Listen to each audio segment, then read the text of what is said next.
Cuando nuestro país exige una esperanza. Cuando los guatemaltecos necesitamos escuchar.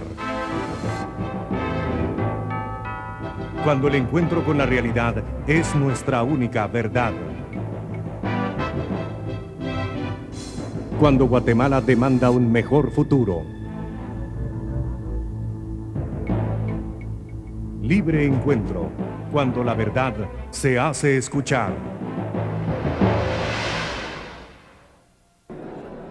Transmitiendo esta noche Libre Encuentro desde el Teatro Nacional, terminando la fiesta cívica de 1995, los guatemaltecos rescatamos nuevamente nuestro proceso democrático después de la amarga experiencia en la que hace 2 años y medio el aprendiz de dictador Jorge Serrano Elías trató de destruir lo que por años habíamos construido los guatemaltecos en lo que respecta a un proceso democrático, a un mejor país. Estamos hoy, como decía, terminando esta fiesta cívica en la que tenemos como principales sorpresas una alta votación para el candidato Jorge González del Valle del Frente Democrático Nueva Guatemala, una probabilidad bastante alta de que el candidato del PAN, Álvaro Arzú, gane en la primera vuelta, eso lo estaremos confirmando más tarde, y por supuesto que ese 40% o tal vez un poco más, que también se verificará antes de medianoche, de participación del pueblo de Guatemala confirma que los guatemaltecos, a pesar de ser un país pobre y con muchas cosas por hacerse, tenemos el entusiasmo y el deseo de participar y de parecernos un poco a los países que tienen democracias más viejas. Esta noche desde el Teatro Nacional con ustedes vamos a darle inicio a nuestro programa con los invitados siguientes. El licenciado Carlos Escobar Armas, director del Departamento Sociopolítico de Así Es. Está también con nosotros el señor Estuardo Zapeta, columnista de Siglo XXI. El licenciado Alberto de Aragón, presidente de Aragón y Asociados, participando esta vez en su 25º proceso político. Está con nosotros también el licenciado Mario Alberto Carrera, periodista, y el licenciado Luis Enrique Pérez, director del noticiero Sin Censura. Señores, bienvenidos a Libre Encuentro.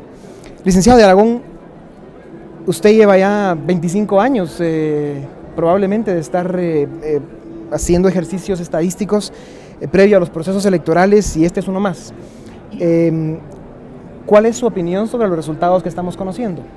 Bien, hay no todavía el suficiente número de mesas para poder hacer una inferencia de los resultados totales. Sin embargo, habíamos dado como una posibilidad de entre 20 y 30% de que se produjera un triunfo en primera vuelta para el PAN en este caso. Sí lograban detener una tendencia que venía descendente desde el mes de junio aproximadamente. Yo creo que eso no es sorpresa. Lo que es sorpresa, y ese es el resultado de todas las encuestas profesionales, lo que está sucediendo aparentemente con el Frente, que sí está obteniendo un número de votación un poco más elevado. En el caso de Arzú y Portillo estaba previsto por la mayoría de los grupos profesionales de encuestas. Licenciado Carrera, los resultados de esa alianza UCN, DC, PSD, que aparentemente, al menos en la capital, lo que se sabe, está en un cuarto lugar, inclusive con probabilidades de pasar a un quinto. ¿Cuál es su opinión? Yo creo que es el grupo que quizá podría haber recibido la mayor mancha de desprestigio, digamos, en cierto modo, en el sentido de un desprestigio de hechos y fenómenos políticos demasiado recientes que están muy frescos todavía en la memoria de los guatemaltecos. Me refiero en concreto pues a todos los avatares, a todas las miles de situaciones oscuras que ocurrieron con la democracia cristiana. Yo creo que la democracia cristiana es un partido que por el momento está verdaderamente en sus días finales, y la UCN en consecuencia, porque como que los partidos aquí son verdaderamente como flores de un día o de un momento, ¿verdad? Y son más bien el candidato que en ese momento los ha subido, pero que una vez desaparece ese candidato o ese triunfador, como en el caso de Jorge Carpio o en el caso de Vinicio Cerezo, el partido cae lentamente por su propio peso, jalado desde luego por las acciones de corrupción y de impunidad que cada uno de ellos en su hora cultivó, ¿verdad? Porque el hecho de que la UCN no haya llegado a la presidencia no quiere decir que no haya hecho de alguna manera gobierno y no haya participado en el Estado. O sea, no es ninguna sorpresa que estemos viendo estos resultados. Claro que no. Licenciado Pérez, el caso de un personaje como Rodil Peralta, el que según las mesas que van contadas no llega ni a 10 votos, ¿cuál es su opinión al respecto de un caso como ese? Bueno, él es un ejemplo perfecto del fracaso del populismo. Por ejemplo, prometió una reforma agraria que es un señuelo sumamente seductor, como para esperar, por lo menos ilusoriamente, que las masas empobrecidas se precipiten a las urnas, entusiasmadas por la promesa de un candidato así. Es una demostración muy elocuente, contundente, abrumadora del fracaso del discurso populista. Sin embargo, el Frente Democrático Guatemala está subiendo muy bien y también tiene un discurso similar. Aparentemente es un discurso un poco más honesto, más sincero. Bueno, claro, más honesto sí, pero como se está refiriendo al populismo y se está refiriendo a la reforma agraria, el Frente Democrático Nueva Guatemala tiene el mismo discurso. O sea, quitando al candidato de por medio, si es la doctrina en sí la que fuera rechazada, no está siendo rechazada, está siendo muy ratificada. El Frente Democrático Nueva Guatemala ha sido más cauteloso en su oferta populista.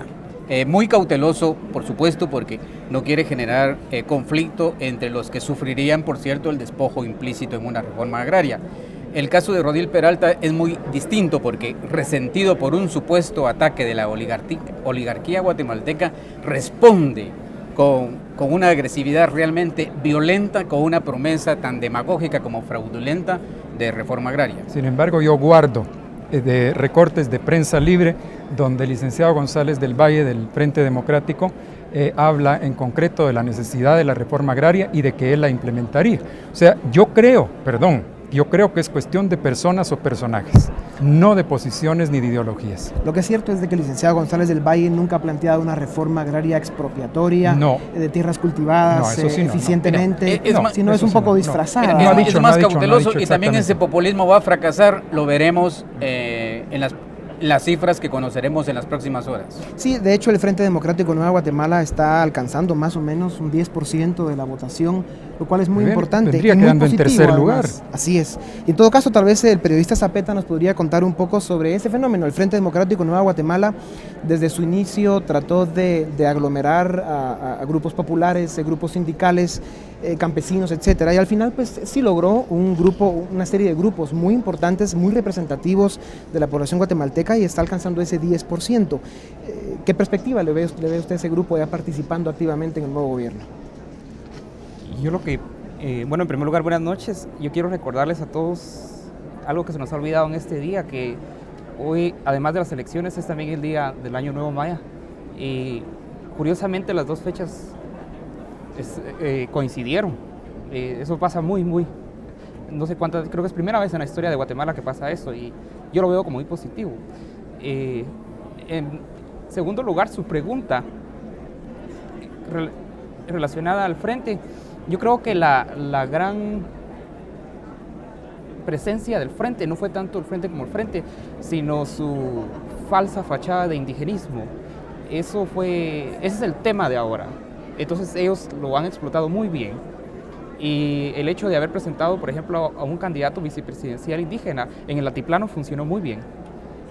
Usted dijo falsa fachada indigenista. Exacto, porque trata de presentar como representante de todos los indígenas o la voz indígena de Guatemala. Bueno, eso se usa en publicidad toda la vida. Exacto. Esta es la mejor bebida o esta es la mejor sopa. Eso funcionó muy bien publicitariamente. En segundo lugar, yo creo que uno de los temas que ellos han tratado y que también ha funcionado ha sido el de la mujer, el de la participación de la mujer, que ningún otro partido político, hasta donde yo sé, lo ha tratado más que ellos. En tercer lugar, la comparación que estaban haciendo con Rodil, yo creo que no tiene ni comparación. Bueno, estaban haciendo, no, perdone, él la hizo, yo no. No sé quién la hizo, pero siento que la comparación yo le informo que él la hizo, no yo. Es un poco más... Seamos precisos en señalar Rodil, quién dijo cada cosa. Yo creo que no hay comparación. Solo para ponerles un ejemplo, nosotros con Siglo XXI estuvimos volando desde ayer y hoy todo el área de Triángulo Ixchil, Cobán, Sayaché, y por ejemplo hoy que llegamos a Cobán, ahorita hace pocas horas venimos de Cobán, Rodil todavía anoche pasó tirando, la gente de Rodil pasó tirando sus bonos presidenciales, ¿verdad? Y con un número que decía, este es un bono que vale para la reforma agraria, ¿verdad? Y la firma, un espacio para el nombre de la persona que quería la reforma agraria y un espacio para la firma de Rodil. Pero eso es, yo creo que el discurso del Frente, el relativo éxito que ha tenido se debe a que, en general, las otras opciones en Guatemala como que han fallado. Y esa opción que el Frente presenta, en realidad, nunca ha tenido una oportunidad en Guatemala. Nunca se le da una opción. Entonces, nunca la había querido tomar. Nunca la había podido tomar. Sí. No, es que no es así. Y yo no sé si el Frente. ¿Pudieron haber participado cuando la democracia cristiana era la izquierda? Mira. Estuvieron incluso muchos de ellos metidos dentro de la democracia cristiana y sin embargo fueron totalmente defraudados por los actos. Es que quitando a la gente del PR, quitando a las gentes del PR que se ingirieron dentro del Frente, la verdad es que el Frente es una agrupación, o por lo menos nació así. Digo porque yo firmé el único manifiesto que ellos sacaron en apoyo. El Frente es una aglutinación, es un frente, se suponía que iba a ser un frente amplio de izquierda. Y digo, cuando uso el verbo poder y no deber, es porque pues nosotros sabemos el exterminio, la forma en que ha sido tratada toda esta clase sindicalista, campesina, etcétera. Y bueno, pues claro que desde el punto de vista de la Constitución y de la palabra escrita sí podían participar, pero no lo podían hacer porque no se podían ni siquiera reunir en una forma adecuada, con cierta seguridad. Esta es la primera vez que esto se ve con líderes que incluso vinieron del exterior o los apoyan desde el exterior, como Carlos Sillescas, como Barcárcel, como Otto Raúl González, etcétera, gente cuyos apoyos en otro momento habrían sido más bien una maldición, ¿verdad? Definitivamente, para los que creemos en la democracia, no podemos más que celebrar el hecho de que personas como estas estén participando, pues claro, y que ganen posiciones importantes y que realmente estén activos en el quehacer nacional. Sin embargo, desde el 86, cuando se dio la apertura política en nuestro país, probablemente necesitaron unos años para organizarse, pero bueno, aquí lo importante es de que estamos celebrando una fiesta cívica importante y realmente exitosa, donde vemos ahora muchos más sectores que antes participar, y en todo caso eso es lo que cuenta. Licenciado Escobar, usted como representante de Así Es, una institución que dicho sea, ha estado muy activa, participando fuertemente en lo que es el proceso político, nuestro desarrollo económico y social, y han jugado un papel protagónico en este proceso electoral, no solo en el área de las encuestas y de la proyección de los resultados electorales en un momento dado, sino también en la preparación incluso de planes de gobierno. Denos brevemente primero su opinión sobre el resultado electoral que estamos viendo ya en estas primeras horas de la noche. Sí, a mí me parece que realmente desde el punto de vista del análisis del proceso democrático y de la democratización del país, realmente lo que estamos viendo es una muestra de que efectivamente va la población cada vez adquiriendo una mayor autoestima, una mayor identidad en los distintos cuadros dentro de los que se mueve, y que ya tiene el valor para manifestarse y tiene el valor para exigir realmente que se le respete, que se le registre, que se le dé la subjetividad jurídica o política necesaria. De manera que, por ejemplo, para nosotros es realmente muy satisfactorio ver que lo que estamos tratando en estos momentos era totalmente difícil de haberlo tratado hace unos 10 años. De manera que vamos realmente en un proceso lento, pero sí es un proceso de consolidación de nuestras instituciones democráticas. El hecho de que estén participando en este momento 159 comités cívicos, que para algunos podría significar una heterogeneización de la sociedad, porque realmente esto pues manifiesta un fraccionamiento. Pero del otro lado es interesante ver que realmente estos grupos posiblemente más tarde pueden ser más permanentes y pueden incluso ir sustituyendo o forzando a las entidades permanentes como los partidos políticos para que realmente se acomoden a una democracia interna más exigente y más positiva, que es lo que les ha hecho falta. De ahí el cierto descrédito en que muchas posiciones han caído precisamente porque han querido manejar toda la estructura del partido político sobre la base de un caudillaje o de un caudillismo con cierto sentido de propiedad, de pertenencia de lo que es la organización política. O sea que para nosotros resulta satisfactorio realmente verlo desde el punto de vista puramente del movimiento social y de la participación ciudadana, verlo realmente muy positivo. Y cuando se ha dado, licenciado, esa apropiación de las instituciones políticas que usted menciona y se ha manejado mal, con mala fe, con mala hazaña, pues hemos visto los resultados que esto produce al estos personajes llegar al gobierno y también hacer del gobierno una cuestión personal o una finca donde hacen y deshacen lo que las ganas le dan sin darse cuenta la cantidad de millones de guatemaltecos que afectan y vemos los resultados de cómo nuestro país ha ido sufriendo un deterioro terrible en todo sentido. Si se siguen la tendencia que hemos venido viendo en las primeras horas de la noche, estamos visualizando que vamos a tener un Congreso controlado principalmente por el PAN y ojalá y nuestra democracia funcione también por el FRG, pero sí mayoritariamente por esos dos partidos. ¿Qué opinión les merece eso? Pues no sé, es decir, si así fuera no habría cambiado mayor cosa, o sea, en ese aspecto la línea política que va a ser la dominante sería la misma que las anteriores, o por lo menos que la anterior, porque el Congreso que tenemos integrado tiene la misma conformación, ¿verdad? O sea, PAN y FRG en los primeros lugares, de manera que en cuanto a legislación, es decir, a leyes nuevas, a reformas, a cambios verdaderamente que puedan ser un aliciente, una esperanza en Guatemala, pienso en ese sentido, si se ratifica eso, que va a tener, como hasta ahora, también una forma conservadora, una actitud legislativa conservadora.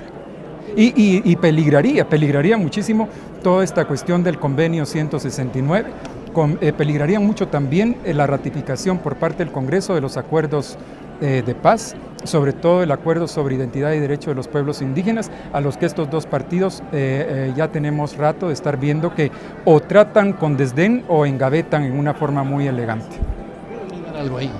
Yo creo que va a ser interesante, porque hasta ahora estamos acostumbrados a un Congreso que solo legisla, pero en la medida en que el Congreso asuma su función de debate público, su función de control y su función de representatividad, empezaremos a ver que realmente la discusión sobre temas tan trascendentales como son el del convenio 169 y demás, se trasladará a la sede donde debe trasladarse, también en que el es campo, la institucional, que es el Congreso. No, también en el campo ya no legislativo, sino que de vigilancia, sí, de control. De control de la situación, el Congreso mandó a la Corte de Constitucionalidad el convenio 169 para ver si ese convenio era constitucional o no, con la esperanza de que la Corte de Constitucionalidad no lo ratificara, sí, y con todo el disgusto del Congreso. Me adjudicó la palabra, voy a hacer uso de ella. Bueno, en primer lugar, si el Congreso va a estar dominado por los conservadores o no conservadores, es decisión de los que votaron, no es decisión de los partidos políticos. Desgraciadamente. Primero, afortunadamente sería rechazado el convenio 169, que multiplica absurdamente la legislación guatemalteca y le confiere privilegios a determinados grupos, además de que fomenta el racismo y otras cosas. Esa es la cuestión. Los privilegios existen ahorita. Y en lugar de suprimir privilegios, lo que estamos haciendo es aumentar los privilegios. En tercer lugar, repartir los privilegios. Las reformas que favorecen al pueblo no son exclusividad o monopolio de la izquierda o de esos nostálgicos sobrevivientes de la historia, de esos residuos ideológicos que yo no sé qué hacen todavía en el mundo moderno. Hay reformas revolucionarias que pueden ser reformas, por ejemplo, hacia el capitalismo, que en Guatemala funcione realmente una economía capitalista y un gobierno que asuma legítimas funciones subsidiarias para socorrer a los pobres. Así que en última instancia, si el Congreso de la República o en general las nuevas autoridades gubernamentales van a ser conservadoras o no conservadoras, marcianas, interplanetarias o mercurianas, esa es decisión de los electores. Pero no era esa la pregunta. La pregunta era, ¿cuál iba a ser el perfil? No fue esa la pregunta, pero esa fue la respuesta. Entonces el perfil es el que yo he dicho. Esa misma tendencia anterior con todos estos rechazos que ha visto, que hemos estado viendo. Pero hay una cosa. Si había un mandato total o no. O sea, si la mayoría el Congreso iba a estar formada por el mismo partido que iba a estar, me imagino que por ahí va la pregunta. Bueno, realmente variémosla un poco a otra área. Estamos viendo que hay una participación electoral o una asistencia a las urnas de 40% o un poco más, con la aclaración de que hubo una campaña para que votáramos los guatemaltecos desde una organización como la URNG hasta una organización como el CACIF, pasando por todos los medios de colores y llegando a otras de más allá de la extrema derecha, como le podría alguien llamar. Y el hecho de que a pesar de esas campañas haya participado, diríamos, solo o hasta un 40 y pico %, ¿qué opinión puede darnos? Pero ahí hay algo. Según el testimonio de los presidentes de mesa, han perdido aproximadamente entre un 12 y un 15% de votantes que han estado mal inscritos, o sea, que le han asignado mesas que estaban incorrectas. E incluso hay individuos que han estado en 4 mesas y no han encontrado su mesa. Y hubo mesas de 7 dígitos y entre 16, o sea, que ha habido en ese sentido una lamentable pérdida por algún tipo de problema en el padrón correcto denunciado. Otra de las cuestiones es, al menos lo que yo estuve viendo en el altiplano y en el área del norte del Quiché, es el transporte. Eso es otro problema. Es el área más poblada de Guatemala, es el área más densamente poblada de Guatemala, donde la gente para poder ir a votar tiene que gastar aproximadamente 40 quetzales. Que no tiene. Por ejemplo, anoche en Cantabal, la gente llegó desde anoche a Cantabal, se quedó ahí. Por ejemplo, los que salen de Victoria tienen que caminar 5 horas, llegar a Xalval, y en Xalval a las 6 de la mañana, salen a las 2 de la mañana de la casa si salieron hoy, a las 6 de la mañana comen, en Xalval algo, toman el camión y otras 3 horas todavía para Cantabal, ahí tienen que esperar. Y hoy en Cobán, eso es lo interesante, en Cobán a las 7 de la mañana, yo revisé 5 mesas y las 5 mesas me dijeron que a las 7 de la mañana los que estaban ahí haciendo cola eran los campesinos. Así es, tenía 90% de promesa de participación y nosotros 87%, que es estadísticamente igual. O sea, la intención de ir a las urnas era del orden de 85-90, porque estaban las empresas coincidiendo exactamente. Desde ese punto de vista hemos tenido un éxito tremendo. Lo que ha evitado la participación es precisamente las dificultades que Zapeta menciona. Ahora no hay que olvidar que en una encuesta política van los encuestadores a la persona y ahí le preguntan y en ese momento dice cómodamente, pues yo sí quiero ir a votar, la intención que tengo, pero en realidad, y esto pues incluso las democracias maduras lo confirman, entre un 30 o probablemente un 40% a veces más de la población sí delega en el resto la elección de los gobernantes. En particular cuando hay problemas de la índole que él menciona. Pero a pesar de los problemas, y yo quiero señalar un ejemplo que al menos a mí fue el que más me fascinó en el área de Ixcán. En las comunidades de retornados, 20 de octubre, por ejemplo, Victoria, los retornados pues simplemente no estaban de acuerdo con ningún partido y ellos están más interesados en el poder local, en poder tomar el poder de la municipalidad de Cantabal, que es toda el área de Ixcán, que es del Quiché, pero se reporta a Cobán. Ellos formaron su propio partido, se llama Comité Cívico La Voz del Pueblo de Ixcán, y era uno de los que estaba más fuertes, uno de los grupos más fuertes aún hoy. En la mañana, cuando nosotros entrevistamos gente que estaba haciendo cola, era el grupo más fuerte, más representado que estaba ahí. Después estaba la DC y seguían otros. Yo quisiera también, en relación con esto de la intención de voto, marcar una clara distinción en el manejo de 2 términos que precisamente usted también los ha manejado: el absentismo y el ausentismo. Que son tres términos mal usados: es abstencionismo, absentismo y ausentismo, que no se usan bien, nadie los está usando bien. Porque precisamente lo que está pasando, cuando nosotros medimos la intención de voto, es precisamente porque la gente sí quiere ir a votar. Entonces no puede hablarse de abstención, sino de ausencia. Eso es ausencia, por tantas es razones, ausentismo. como en el caso que señalaba. Y esto nos lleva a algo muy importante, y yo creo que en el futuro debemos corregir que nuestra política legislativa electoral no sea tan pendular. Recordarán los que ya peinamos canas que antiguamente las mesas electorales las trasladábamos a donde queríamos llevarlas. Como reacción a eso, con todo y las papeletas adentro. Vino el sistema del padrón electoral, pero el padrón electoral sobre la base del avecindamiento. Y eso está obligando entonces a que todo el mundo tiene que concurrir a la cabecera municipal. Exacto. Yo creo que si en adelante se sigue propiciando reformas al sistema y al proceso, el padrón electoral debe ser básicamente reformado por el sistema domiciliar. Ya está probado que está a prueba de fraudes. Gracias a Dios ya hemos superado la etapa de los fraudes. Además, licenciado, hay una historia, o sea, una evidencia histórica de que el comportamiento de guatemalteco no es necesariamente la intención de estar ausente de las urnas. En el año 44, la elección del 44, hubo un 2% de abstencionismo. O sea, hubo un 98% de participación. Y en la constituyente, que es lo más reciente, hubo aproximadamente un 78% de participación.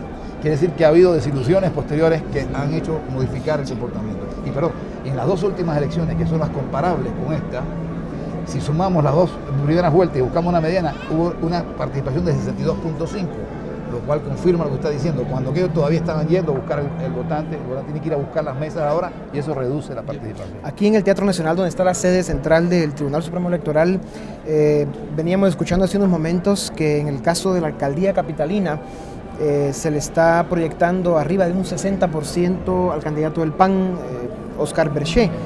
¿Qué opinión le merece esto, licenciado Pérez? Bueno, indudablemente el alcalde Oscar Berger tiene primero la ventaja de ser ya el alcalde y segundo, yo creo que tiene la ventaja de haber engañado a todos los habitantes de la ciudad capital porque los problemas esenciales del municipio de Guatemala permanecen inalterables y algunos han hasta empeorado. Por ejemplo, el transporte colectivo urbano es un problema persistente, la escasez de agua es un problema persistente, el estado de las calles es un problema persistente, el problema de la basura es un problema persistente. Así que yo creo que los vecinos del municipio de Guatemala han votado por el orden, la limpieza, y yo creo que un buen mercadeo de la apariencia del señor alcalde Oscar Berger. Ahora, como usted decía hace un rato, son los electores los que deciden, ¿verdad? Sí. Y en todo caso, en alguna medida, ellos tienen que tener la percepción de que algo bueno se está haciendo. Por supuesto, tienen la percepción de que algo bueno se está haciendo. En ese sentido, yo quisiera... O incluso lo están sintiendo, porque esta sería la tercera alcaldía del PAN en la ciudad capital. Dionisio, algo extraño está pasando. Yo quiero reconocer un mérito extraordinario de las corporaciones municipales del PAN, su habilidad para preservar la alcaldía mientras que persisten los problemas estructurales del municipio. Es decir, les reconozco ese mérito, pero no por eso yo me abstengo de decirle a usted que he gastado miles de quetzales anuales reparando mi carro debido al pésimo estado de las calles. No me explico yo cómo es posible que pueda ser reelecto un alcalde que ni siquiera resuelve un problema tan elemental como el estado de las calles. Pero eso cada quien a su turno podría decir entonces, no me explico cómo es que Álvaro Arzú va tan arriba, o no me explico por qué Portillo, si tiene más títulos que Álvaro Arzú, no lo aventaje. Es decir, ahí sí que es lo que hablábamos fuera de cámaras con Alberto, ¿verdad? El mundo de la publicidad y todo lo que se relaciona con ella es lo que realmente crea un candidato y le hace una imagen generalmente falsa, pero muy vendible y que el público absorbe con mucho gusto y por lo cual vota, que a lo mejor sea una falsedad de falsedades, pero que es así. Es decir, este es el mundo en que vivimos, en que la verdad no es la verdad, sino que es la publicidad. Depende de cómo se nos muestre, así será esta verdad. Sin embargo, yo rehúso aceptar que un pueblo pueda ser engañado más de una vez. Yo acepto y veo muy posible que, como ya nos ha pasado, de hecho, nos agarren de babosos políticos de turno y que queden y hagan los desastres que han hecho, pero 2 o 3 veces me parecería hasta algo así como insultar a los guatemaltecos de que nos dejamos primero, a ese extremo. Usted me pidió una opinión, yo di la opinión, y hay para mí 1000 cosas inexplicables, no solamente esta, ¿no? Luego, mi opinión no significa arrebatarle legitimidad a la elección del alcalde. Esta no es mi intención. Al final la legitimidad provendrá del voto y no es eso lo que estoy discutiendo. Ni mucho menos quisiera que mis afirmaciones fueran la materia prima, por ejemplo, para difamar la publicidad o bien manifestar esa mentalidad anticapitalista que cree que todo el consumo se erige sobre un engaño publicitario o una farsa del mercadeo. No quise decir eso. Simplemente es una buena habilidad política del partido al cual pertenece el alcalde para persuadir a los electores de que son la mejor opción. Hasta allí. Eso es lo que dije. Yo considero que al menos en el caso de la capital, y en el caso específico del PAN en la capital, el elemento clave ha sido que casi no han tenido ningún escándalo de corrupción. Yo siento que eso les ha ayudado bastante y así pasa en los pueblos, es igual, ¿verdad? El que es honrado es premiado, ¿verdad? Y el corrupto de alguna forma va a ser castigado. En Guatemala, en los pueblos sobre todo, es más fácil castigar a los corruptos a nivel local que a nivel nacional, ¿verdad? Pero eso... municipales. Sí, lo linchan. Tenemos Patzún, tenemos Chimaltenango, Zaragoza, tenemos eso explicaría en alguna medida, me pasaron hace un momento los resultados de la elección infantil que hubo aquí en la capital, donde votaron 400,000 niños. No sé si ese dato es confirmado, pero es increíble. En Varías, como no hay candidato a alcalde, ahí solo es para diputados y para presidente. Cuando nosotros pasamos a la 1 de la tarde a Varías, había más niños, 925 niños habían votado y ni todos los adultos juntos. Y parece que en los niños ganó el PAN en primera vuelta porque sacó el 80% de la votación infantil, lo cual diría pues que en todo caso a los niños es más fácil engañarlos. pero en todo caso ese es el resultado. Regresando un poco al tema del Congreso, que es un factor determinante en la vida política de nuestro país, el cambio que sí veríamos en el nuevo Congreso, a pesar de que estaría controlado por partidos que se leen como conservadores o de derecha o que están un poco del lado de la libertad económica, del capitalismo, o al menos queriendo estar en algún momento dado ahí, sí vamos a tener grupos participando como el grupo de Asisco Valladares, el Frente Democrático Nueva Guatemala, que sí son nuevos factores en el Congreso. ¿Qué podríamos esperar de esos grupos en el Congreso? Vean, la nueva ley orgánica del Congreso realmente está hecha precisamente para hacer operar al interno de los partidos, ya no el sistema de que la agenda la determine la junta directiva o el presidente del Congreso, sino que la agenda la determina la junta de jefes de bloque, y para hacer un bloque bastan 4 diputados, de manera que yo me imagino que si se integra el Congreso de la manera como lo estamos previendo, tendremos realmente un Congreso muy distinto, porque esa va a ser una... Aprovechando, licenciado Escobar, así es, entendemos, preparó un plan de gobierno, el cual fue parcial o totalmente aceptado por el PAN, ¿es esto correcto? Mira, nosotros preparamos lo que se llaman las estrategias y las presentamos tanto en el año 85 como en el año 90, y ahora estamos pendientes de presentarlas, precisamente si el ganador es el señor Arzúa, a él, y si hay desafortunadamente segunda vuelta, entonces lo presentaríamos a los 2 contendientes finales. A mí me pidieron revisar la parte de la cuestión indígena, sí. Creo que era el punto 19, algo así, me lo enviaron para que lo revisara, y lo leí, me interesó bastante, lo consideré bastante radical, o sea, muy radical, y yo creo que al final crearía, si es aceptado, ¿verdad?, por el ganador, crearía una polarización más fuerte, aún más fuerte, por ejemplo, que la que el Frente podría representar. No sé, yo no conozco los otros puntos, entonces no podría opinar, pero en ese punto específico, que a mí me parece bastante importante. Sí, pero es que está de acuerdo a los acuerdos ya suscritos, de manera que todo esto tiene que ir con base en las comisiones paritarias que está obligado el gobierno que asuma la administración nueva de convocar a las organizaciones indígenas, de manera que será una junta paritaria de representantes del gobierno y representantes de las organizaciones indígenas las que finalmente decidan sobre este particular. Eso está precisamente dentro de los acuerdos sobre la identidad de los pueblos indígenas. Tal vez esto nos lleva al tema del plan de gobierno. Si algo no escuchamos en este proceso electoral fue sí.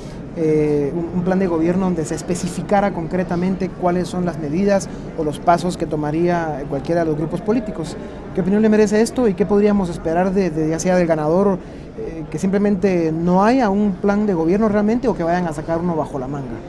Bueno, yo no diría que nunca presentaron o no conocimos algunos puntos sobre plan de gobierno, tanto de los 2 partidos que están a la cabeza, del PAN y del FRG.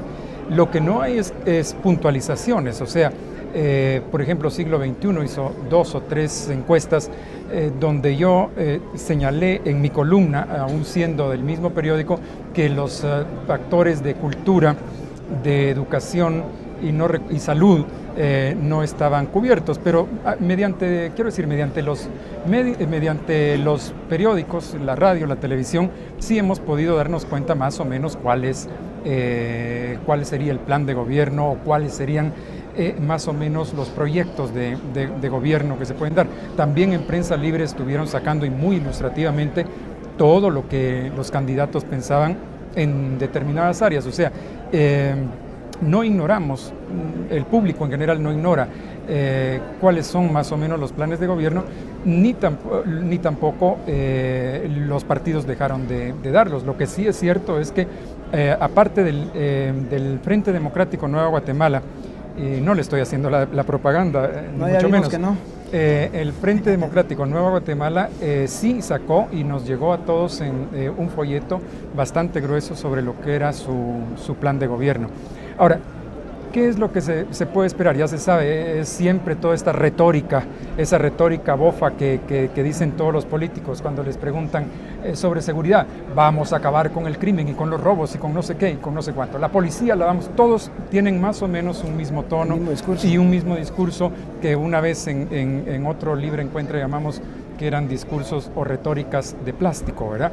Así que en ese sentido sí, detalles, profundidades no conocemos, pero sí ha habido expresiones claras en este sentido, aunque las mismas siempre y las mismas sin mayor imaginación ni contenido. Licenciado Pérez, ¿podríamos esperar del PAN, quien se mira como el eventual ganador de esta elección, un proceso de descentralización real de nuestro país, un proceso de privatización y desmonopolización y una liberalización de la economía?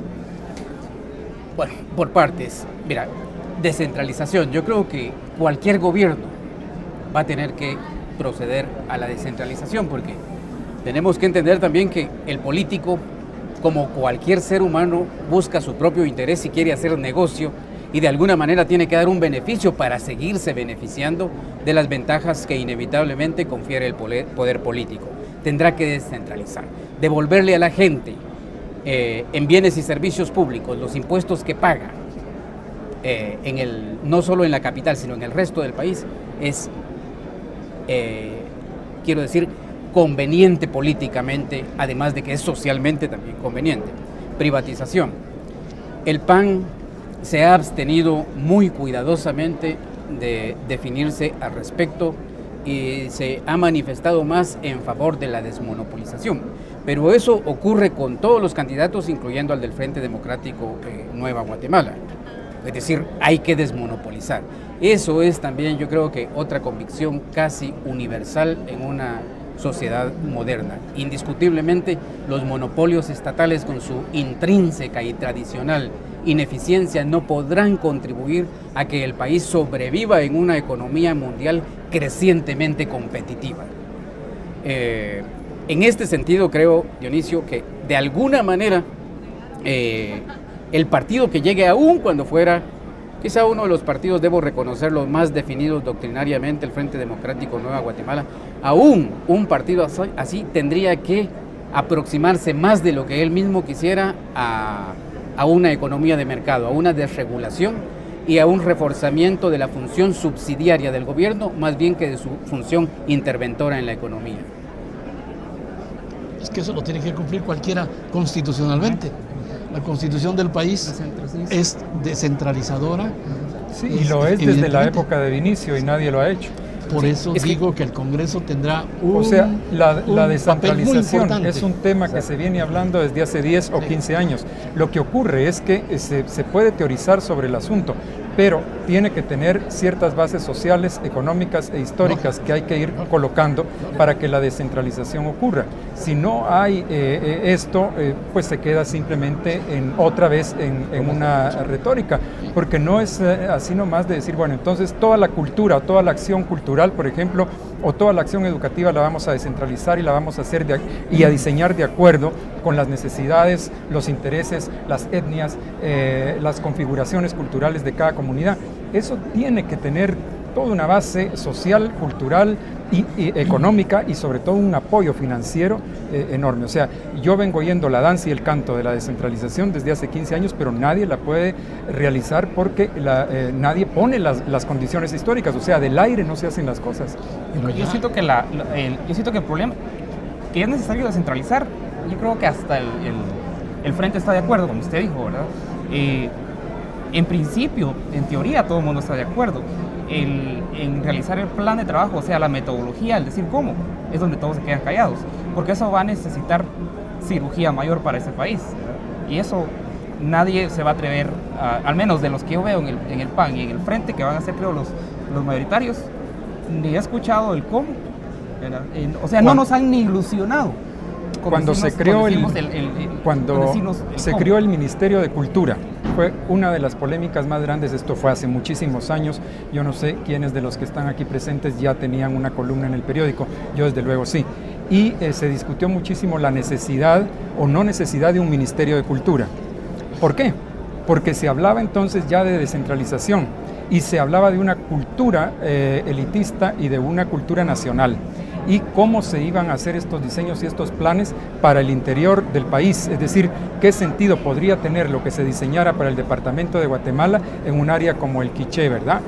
No se iba a llevar ahí el ballet Bolshoi con niñas con tutú, porque eso no tendría ningún sentido. Ahí habría que incrementar todo lo que es la cultura propia de esa comunidad y que es riquísima, y descentralizarla desde sus propias raíces para que se expandiera a todo el país y también internacionalmente si era posible, y por qué no.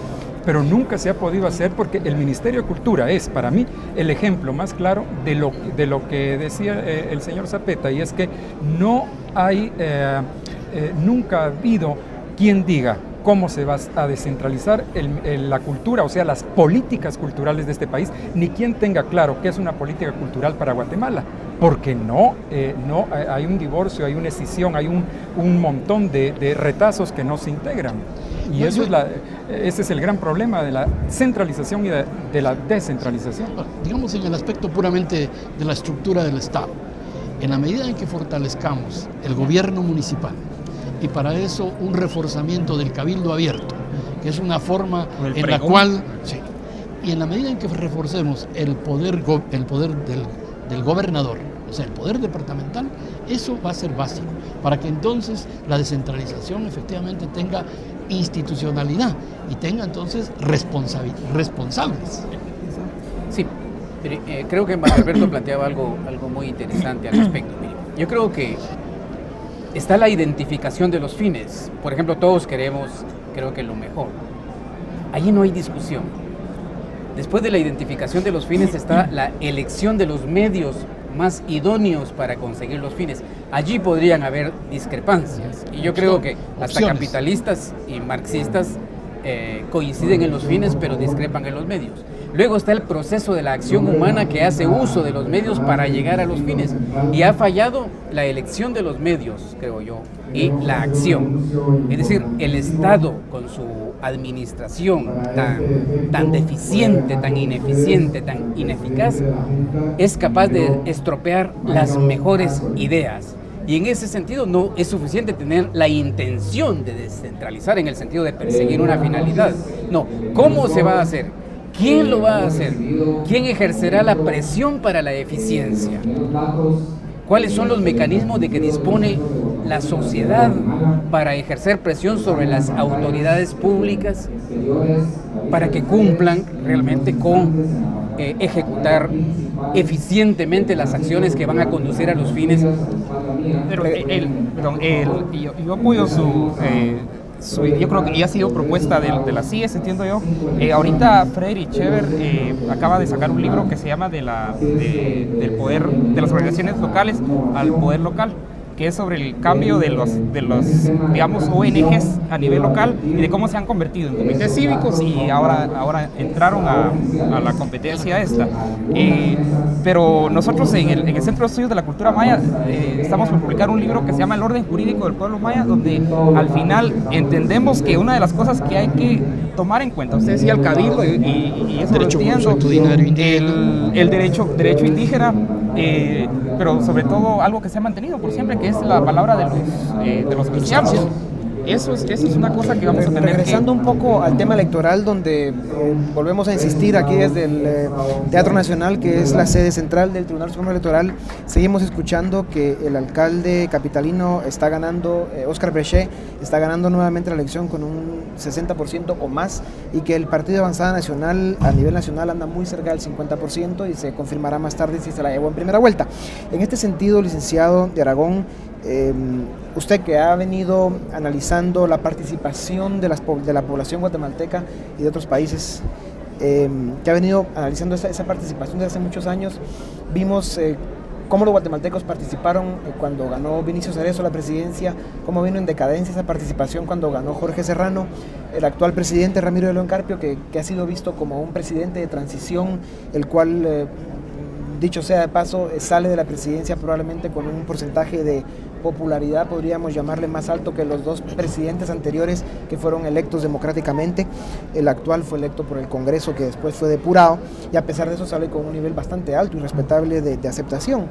Pero eso, un gobierno de transición. Ahora entramos a una nueva etapa en la que probablemente estamos rescatando nuestro proceso democrático. ¿Usted cree que los guatemaltecos volverían a aceptar gobiernos irresponsables y corruptos como fueron el de Cerezo y el de Serrano? Totalmente. O veríamos una participación masiva a tratar de sacar los escobazos del palacio. Totalmente. Yo creo que ha habido una maduración por parte del pueblo que se ha manifestado de muchas formas. Una de ellas fue la protesta sobre la acción de Serrano, que el primer día habían 5 personas frente a la catedral y después al quinto día habían 5.000 y las distintas personas, líderes en sus respectivos grupos, tomaron la posición de liderazgo. Estoy incluyendo inclusive a Rigoberta Menchú, Inet, etc. O sea que se hizo presente todo el mundo que se consideró líder o que es líder en su respectivo grupo. Yo creo que no se va a permitir, el pueblo de Guatemala ha crecido lo suficiente como para exigir sus derechos. Que a mí creo que no va a ser solamente el pueblo, creo que los propios políticos están entendiendo cada vez más que el cometer fechorías, cometer delitos durante su mandato tiene una penalidad, y ya se ha visto hacia el sur y en el Caribe, donde han habido sanciones muy fuertes en esos casos.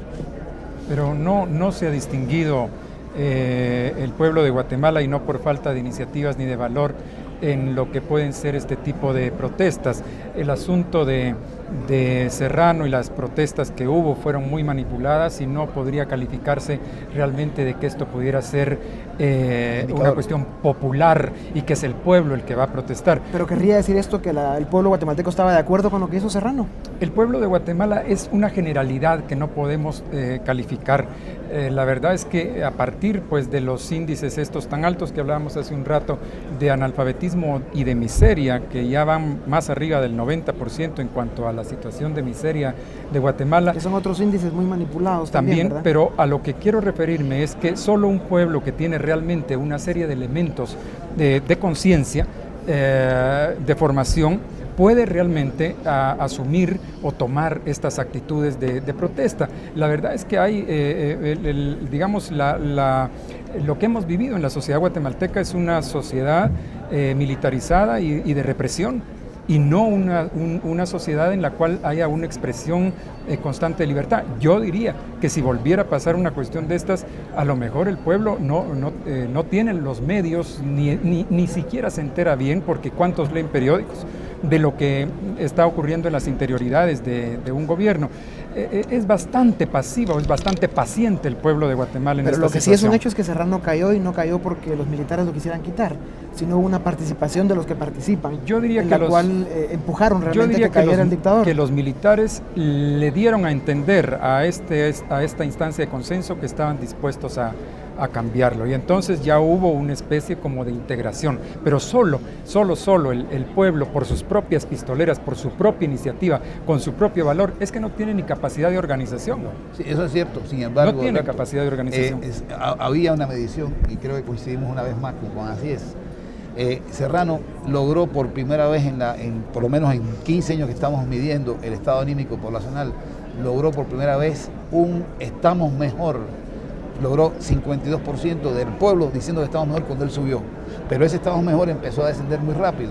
Y cuando la frustración es alta en relación a la expectativa, la respuesta es explosión social. Y estaba llamada a una explosión social en el momento que Serrano da el serranazo, que fue lo que la detuvo, porque vinieron nuevas expectativas, al punto que entra Ramiro de León con 89% de apoyo y de expectativa posteriormente. Y habría que agregar otra cosa, que a nivel nacional se hicieron estudios de opinión en esa época donde Serrano alcanzaba los niveles más altos de desprecio de la población. Es correcto. A nivel nacional. Es correcto. Lo cual indicaría pues de que no solo los que se informaron, que es cierto que mucha gente pensaba que Serrano seguía... Era Serrano. Así es, en algunos recónditos rincones eso de decíamos, Guatemala. es que era una pero broma es una realidad. porque yo le criticaba a Alberto lo de la popularidad o no popularidad del presidente Arévalo en las encuestas que él hizo, y entonces esto viene siendo lo mismo porque es decir, lo que vemos es que hay un nivel de conciencia, de estar enterado de las cosas muy, muy bajo, entonces no podemos calificar esto como una respuesta verdadera, como una respuesta generalizada. Fíjate que el Serrano, que sí es recordado porque es más reciente, es el más repudiado de los presidentes. O sea, el de peor calificación es Serrano, seguido con todo respeto por Vinicio. El mejor, de acuerdo con la respuesta, fue Arévalo, seguido por nuestro actual presidente, a pesar de estar todavía en el poder, tiene un alto índice de aceptación. Lo cual es irónico también. Puede serlo, pero es la realidad del pueblo. Es la realidad del pueblo. Yo lo que quiero expresar es que yo encuentro una relación que tal vez no existe en lo que el señor Carrera está diciendo, que el hecho que los grupos sociales no estén informados o que sean pobres los limita totalmente a no protestar o a no decir que algo o a alguien no les gusta. Y yo creo que si tenemos una receta para revoluciones en algún lugar del mundo es precisamente en Guatemala, y no necesariamente la gente tiene que estar perfectamente informada, y yo no veo la relación directa, uno. Ni yo y tampoco. Dos, eso nos lleva a la pregunta de quién va a ser la oposición. En todo caso, habría que comentar que no es necesariamente estar informado lo que hace falta para promover una revolución, sino estar en unos niveles de frustración y de pobreza inaceptables, pues inhumanos. Lo demás sucede. La organización se produce por la frustración como consecuencia. O sea, hay que reconocer que lo que ha mantenido a Guatemala sin una guerra civil ha sido el subempleo, la economía informal, la autosubsistencia, pues la gente que siembra su pedazo de tierra y de eso vive y de eso come. Las remesas familiares. Sí, las remesas familiares. Parte de la familia. Evidentemente hay mucho por hacer. Pero lo que no entendí, es decir, el señor Zapete está queriendo decir que este es un país revolucionario y que da recetas de revolución. Yo diría que es todo lo contrario. Y que lo es porque no está informado. Es decir, ese es el gran problema que siempre hemos discutido. ¿Pero hay que estar informado para promover una revolución? Por supuesto que sí. Eso es indispensable, es decir, ¿cómo va a producir un pueblo un cambio y una revolución si no está informado, si es un pueblo ignorante? Yo siento que es cuestión más pragmática, yo siento que es más cuestión, ¿cómo se llama? De frustración, por ejemplo, de los niveles de pobreza. Eso no necesita información para saber que soy pobre. No. Mire, la Revolución Francesa, en esa época, la gente era ignorante, y una de las razones para editar la enciclopedia fue precisamente la ignorancia de la gente. Los fenómenos son complejos, no se pueden simplificar tan absurdamente como para decir que se necesita como condición suficiente una determinada causa. La misma Revolución Francesa también es compleja, tiene relación con el aumento de impuestos, con la convocatoria a la asamblea, que era la única que tenía que aprobar impuestos. Y comenzó siendo una rebelión burguesa e incluso nobiliaria contra las pretensiones tributarias del rey de Francia. Pero probablemente más que información, el factor común fue los niveles de pobreza y de hambre que había en ese momento en Francia. Perdóneme un momentito. La Revolución Francesa no fue una revolución del proletariado. La Revolución Francesa fue una revolución de la alta burguesía que ya tenía el dinero contra la aristocracia. ¿Fueron los que la iniciaron? Los que la iniciaron, porque el pueblo participó como en una forma de utilización. Los que fraguaron la Revolución Francesa fue la alta burguesía, y la alta burguesía tenía plena conciencia, plena cultura, pleno conocimiento de todas las situaciones que estaban ocurriendo. Pero el pueblo pobre y desinformado participó con ganas. Participó y luego fue rechazado porque digamos, la parte del pueblo era la parte que Rousseau apoyaba, y que luego en la asamblea, en la primera constitución que se produce, sí es aprobada todos estos principios y estas ideas populares, pero ya en la segunda constitución son completamente apartados. Y luego, cuando viene Napoleón y toda la reacción en contra, todo eso quedó en la basura y quienes suben es la alta burguesía, perdóname, pero es que eso no fue una revolución popular ni una revolución del pueblo, fue una revolución de la alta burguesía que tenía todo el dinero del mundo para poder hacer eso.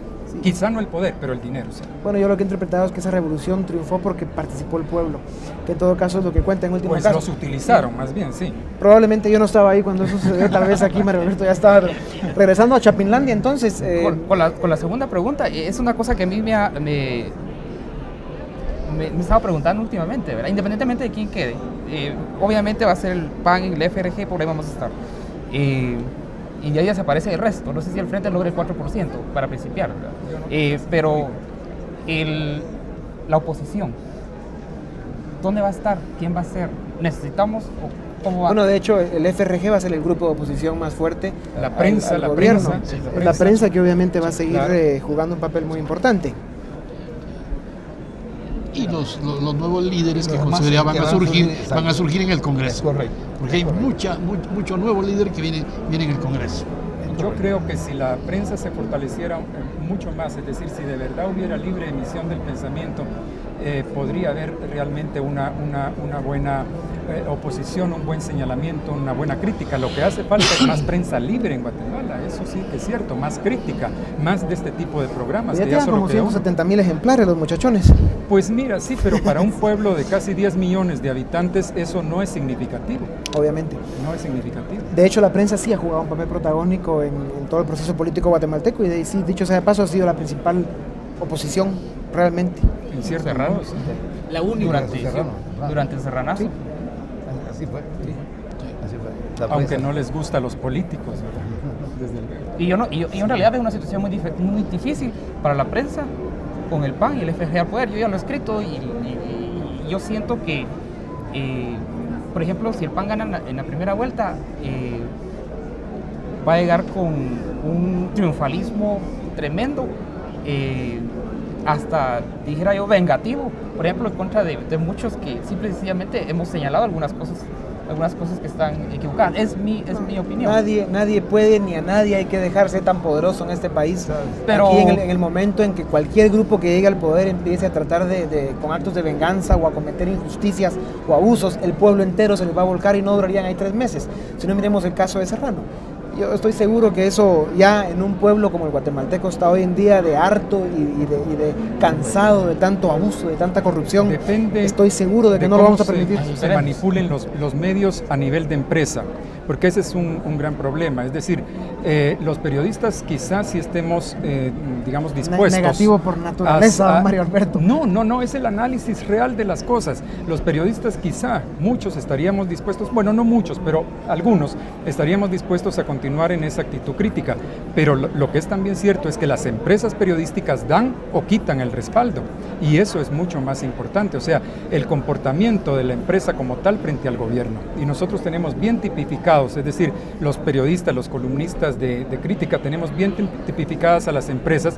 Los canales de televisión, por ejemplo, en ese sentido no tienen mucha significación, porque los canales de televisión están muy mediatizados, es la prensa escrita, mediatizados hacia el gobierno. Bueno, Libre Encuentro no es un canal de televisión, pero es que ese es un programa Libre Encuentro, pero en cambio la prensa escrita es la única que mantiene el bastión de más o menos una crítica en 1 o 2 medios, y yo diría que sobre todo en Siglo XXI y en Crónica, porque en los otros tendríamos que ver cómo están las cosas, y eso no se debe a que Luis Enrique Pérez no quiera, se debe a veces a que el medio donde él pueda trabajar no lo va a permitir. O sea, es muy importante la relación que haya entre gobierno y empresas periodísticas. Don Luis Enrique ha hecho cosas muy serias en prensa libre, o sea que en todo caso se ha podido. Pero es importante eso. Habría que decir que a pesar de que el PAN tiene alguna probabilidad de ganar en primera vuelta, en la capital ha mantenido una participación entre el 55 y el 60% en la capital, pero en el interior anda más cerca del 40%. Sí. Entonces realmente va a haber que seguir contando votos para ver realmente si va a haber o no va a haber segunda vuelta. Licenciado Pérez. Mira, a propósito del tópico que se abordaba anteriormente, ¿qué hará, por ejemplo, el presidente de la República después de ser electo? Yo creo que en Guatemala caminamos hacia la democracia, pero no creo que haya democracia. Quizá estamos perfeccionando los procesos electorales y eso es una parte de la democracia, pero no es todo. A mí personalmente me gustaría que uno de los ingredientes esenciales de la democracia fuera la capacidad del poder soberano del pueblo de poder rectificar sus decisiones electorales con el propósito de poder derrocar legalmente a los gobernantes que ya no están satisfaciendo las expectativas que motivaron el que fueran electos. El procedimiento por el cual los electores pudieran rectificar la elección es una cuestión sobre la que no quiero tratar en este momento. No es posible una democracia en la que nombremos o designemos a alguien para 5 años sin la posibilidad de derrocarlo o destituirlo. Eso es como que el consejo de administración de una empresa nombrara a un gerente para 5 años y no pudiera destituirlo. Eso es absurdo. La democracia yo creo que debería imitar los procesos de decisiones gerenciales de la empresa privada y conferirle al soberano la posibilidad de en cualquier momento derrocar a aquel que ya no está cumpliendo el mandato que se le confirió. Es un poco difícil, ¿verdad? Porque daría lugar a los golpes de Estado y a cosas por el estilo, pero el derecho a protesta y el derecho a manifestación y eso está en la Constitución. La modificación del antejuicio. Eso sí es está, lo ideal. está presente. No quiero decir que sea real, pero me recuerdo a propósito de la República de Platón, cuando se está describiendo ese modelo ideal, alguien pregunta, bueno, ¿y eso podrá existir? Y la respuesta de Platón a través de su personaje Sócrates es, no estamos discutiendo si esto es factible, sino ideal. Cuál es lo mejor. El arquetipo. Bueno, ese es el deber ser, Y no la realidad. E identificado lo mejor, hacia allí debemos marchar. Mientras más se aproxime la democracia al modelo que yo sugería, creo que estaría mejor para mi gusto. Empezar a dar golpes de Estado. Bueno, de cualquier forma, entre Sócrates y Platón, los chapines elegimos esta noche probablemente nuevas autoridades o si no candidatos para que se disputen la segunda vuelta electoral. Aquí en el Teatro Nacional, donde está el Tribunal Supremo Electoral, estamos llegando al final de este libre encuentro, por lo que yo quiero agradecerles a todos ustedes que han participado con nosotros y por supuesto a ustedes también agradecerles el que nos hayan recibido esta noche, desearles la mejor de las suertes, que haya ganado el vencedor, y nos vemos el próximo domingo. Esperaríamos poder hacer el primer programa después de este proceso electoral con los dos candidatos ganadores, si hay dos, o si no con el candidato ganador. Así que gracias y buenas noches.